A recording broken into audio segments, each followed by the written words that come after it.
I'm Julie Bartke with Session Update. The Senate Higher Ed Finance Bill is in conference committee, and the House and Senate have agreed that steps need to be taken to make colleges more affordable for Minnesota students. A bill taken up on the Senate floor on Wednesday would expand that theory. It's called the DREAM Act. Senator Sandy Pappas' legislation would allow children of illegal immigrants to pay in-state tuition rates for Minnesota's colleges and universities. Here's some of the debate from the Senate floor. I would like to just read an excerpt from a letter that I received about, the letter came from Jennifer, and it was her experience working with a young man by the name of Lewis. She says, from her perspective, without access to financial aid, I wouldn't have been able to complete my biology major, nor have the privilege of co-directing a mentoring program for Latino youth in Northfield at St. Olaf College. Each week, we transported the students so they could sit in college classrooms and receive homework help. We wanted the students to visualize what it would be like for them to someday sit in those chairs as an enrolled college student. But some students like Lewis dared to dream. He was the eldest of 3 and had immigrated to the U.S. at the age of 10. He was a middle schooler at the time we met, but his responsibilities far exceeded the normal chores of a teenager. He secured insurance for his parents' vehicles. He went to parent-teacher conferences to translate. He coordinated his younger siblings' schedules when mom and dad were taking double shifts at work. Despite all his responsibilities at a young age, Lewis had dreams. He wanted to go to the University of Minnesota and study physics.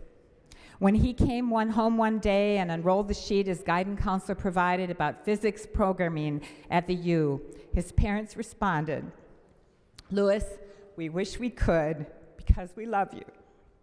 But the finances and the documentation just weren't there. Imagine how that affected Lewis's motivation in school the next day. Why was he studying so hard if the end goal was working in the local cafeteria where his father currently makes a living? With a chance to dream, students like Lewis will have a reason to show up in class and be productive. They will have a chance to be examples for their brothers, their sisters, and their friends. Members, this bill removes the financial barriers faced by Lewis and other undocumented immigrant students in Minnesota. How does it do that? It breaks down the barriers by making students who attend a Minnesota high school for 3 or more years and graduate from high school or earn a GED in Minnesota eligible for resident tuition rates at public institutions. It also makes these students eligible for state financial aid because even with in-state tuition of $8,000 or $10,000, it's still not affordable for these very low-income students. I think, Madam President, that while these students might be able to attend college and they might be able to graduate without an amendment like this, we also know they will not be able to work here, and that's why we should wait for the federal government to act. We can put these policies in place to create the incentives to let these folks know that when the federal government acts, Minnesota will recognize their hard work and their talent. And we will encourage them to attend our colleges, and we will welcome them in our workplaces. That is what we all want to accomplish here.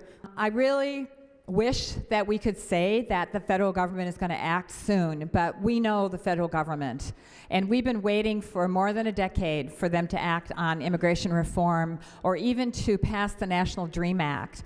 And we're tired of waiting. In the meantime, many students over the last decade have not been able to pursue their dreams of a college education because it hasn't been available for them because of cost.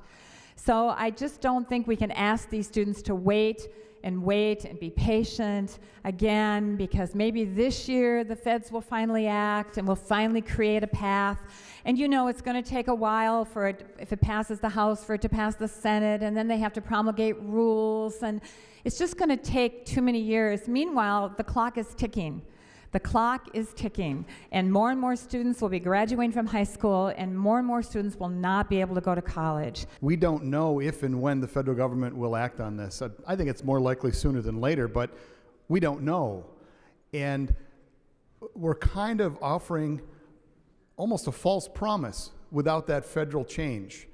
We would be enticing students to come in saying, look, your college education is going to be more affordable, but still they would be taking on probably tens of thousands of dollars of debt. And when they get done without a change at the federal level, if they don't have a pathway, they legally cannot get a job. So it's on one hand a false promise in that we're almost suggesting, come on in, take on the student loans, finish your degree, 4 years, 6 years, whatever that may, 8 years. But when they get done, they can't legally take up the career that we were promising to them. So I'm really afraid that you're creating a catch-22 for students, Senator, that if you're saying that we shouldn't educate students because there may not be a job for them. But if the federal government creates a process where there is a job for them, then they're not going to be able to get that job because they haven't been educated. So I know that there still is work that has to happen at the national level, and there's only so much that we can do, but the one thing that we can do for sure is that we can see that our kids are educated. After some debate, the bill did pass the Senate floor. Now, there are a couple of weeks of session left to go, and you can track the work of the legislature by tracking us on our Twitter, our Facebook, and our YouTube accounts.